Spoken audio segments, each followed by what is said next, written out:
तुम्ही पाहता एबीपी माझा आणि आता राज्यातल्या काही महत्त्वाच्या घडामोडींचा सुपरफास्ट आढावा घेऊया।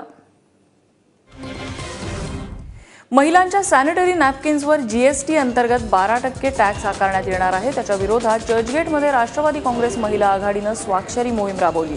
महिलांसाठी अत्यावश्यक असलेल्या सॅनिटरी नॅपकिन्सच्या किमती आधीच खूप महाग आहेत, त्यात 12% जीएसटी लागल्यास ते सर्वसामान्य महिलांच्या आवाक्यात राहणार नाहीत। आधीच जास्त किमतीमुळे मर्यादित असलेल्या सॅनिटरी नॅपकिनचा वापर पूर्णपणे थांबेल आणि त्याचा महिलांच्या आरोग्यावरती दुष्परिणाम होईल असं यावेळी चित्रा वाघ यांनी सांगितलंय।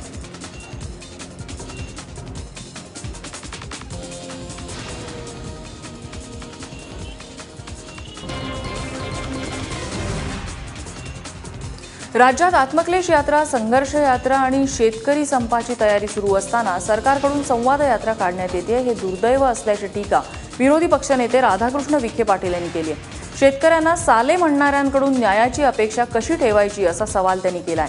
नागपूरहून मुंबई जवळ आली पाहिजे हा मुख्यमंत्र्यांचा प्रश्न असला तरी त्यासाठी प्रयत्न असला तरी शेतकरी मात्र उद्ध्वस्त व्हायला नको अशी भूमिका त्यांनी मांडली।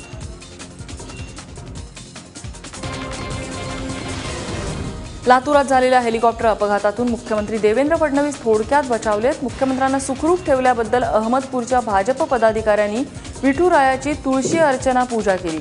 अहमदपूरचे दिलीपराव देशमुख, रामकृष्ण कोटलापुरे, दत्ता गोरे, तुकाराम मधे आणि साई जायभाय हे भाजप पदाधिकारी आज सकाळीच पंढरपूरच्या विठ्ठल मंदिरात दाखल झाले।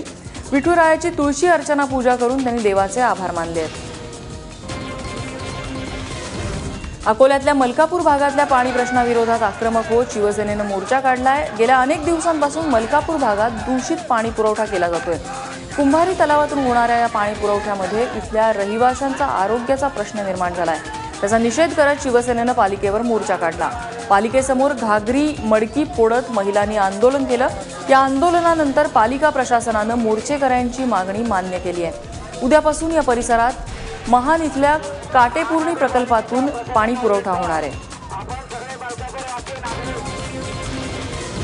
कला आणि क्रीडा विषयाच्या तासिका कमी करण्याचं सरकारने काढलेलं परिपत्रक रद्द करण्यात यावं या मागणीसाठी नाशकात शिक्षक संघटनेकडून उपोषण करण्यात येत आहे। जिल्हाभरातील शेकडो शिक्षक हातात निषेधाचे फलक घेऊन या आंदोलनात सहभागी झाले आहेत। 28 एप्रिल 2017 रोजी शासनाने कला, क्रीडा, संगीत आणि कार्यानुभवच्या तासांमध्ये 50% कपात करायचं परिपत्रक काढलंय।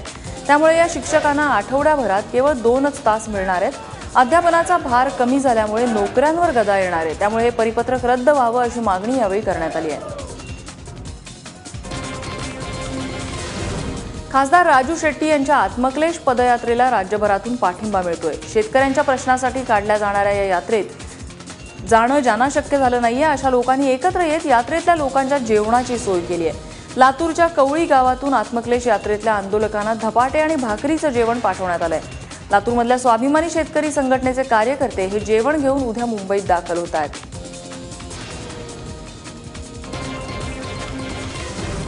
नीरा कालव्याच्या पाण्यासाठी संतप्त शेतकऱ्यांनी माळशिरस तहसील कार्यालयावरती मोर्चा काढलाय। नीरा उजवा कालव्याचं हक्काचं पाणी दुसऱ्या तालुक्याला देण्यात आलं याचा निषेध करत धैर्यशील मोहिते पाटील यांच्या नेतृत्वाखाली हा मोर्चा काढण्यात आला। नीरा कालव्याच्या दुसऱ्या आवर्तनाचे 4000 क्युसेक पाणी हे अधिकाऱ्यांनी परस्पर दुसऱ्या तालुक्याला दिल्याचा आरोप यावेळी करण्यात आला। दौंडमध्ये आमदार राहुल कुल यांनी भरवलेल्या महाआरोग्य शिबिराला लोकांनी अभूतपूर्व गर्दी केली आहे। पशुसंवर्धन आणि दुग्ध विकास मंत्री महादेव जानकर यांच्या हस्ते या शिबिराचं उद्घाटन करण्यात आलं। यंदा या शिबिराचं दुसरं वर्ष आहे। विविध तज्ज्ञ डॉक्टरांच्या उपस्थितीत रुग्णांच्या तपासण्या करण्यात आल्या, तसंच दिव्यांगांना सायकल, कुबड्या, श्रवणयंत्र आणि चष्मे वाटपही करण्यात आलं।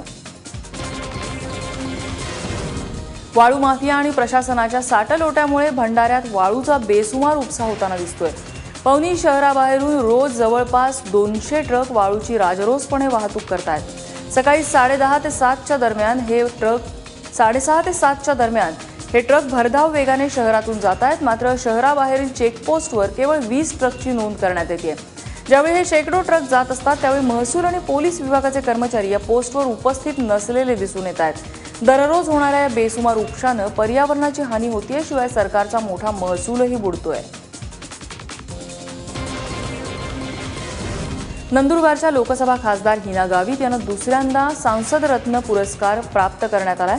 देशातील विविध विषयांवर संसदेत उपस्थित केलेले प्रश्न, चर्चेतील सर्वाधिक सहभाग आणि खासदार निधीचा योग्य वापर या कामगिरीबद्दल हा पुरस्कार त्यांना देण्यात आलाय। हा पुरस्कार मिळवणाऱ्या त्या एकमेव महिला खासदार ठरल्या आहेत।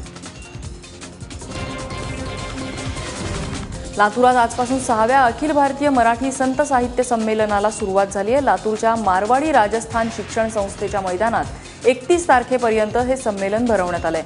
सकाळी ग्रंथदिंडी काढून या संमेलनाला सुरुवात झाली। राज्याचे वित्तमंत्री आणि वनमंत्री सुधीर मुनगंटीवार यांच्या हस्ते या संमेलनाचं उद्घाटन झालं। एकूण 7 सत्रांमध्ये होणाऱ्या संमेलनात शेतकरी आत्महत्या रोखणे, स्त्री भ्रूण हत्या रोखणे, पाणी नियोजन, वृक्षारोपण, हुंडामुक्त विवाह, व्यसनमुक्ती अशा महत्त्वाच्या विषयांवर परिसंवाद पार पडणार आहे।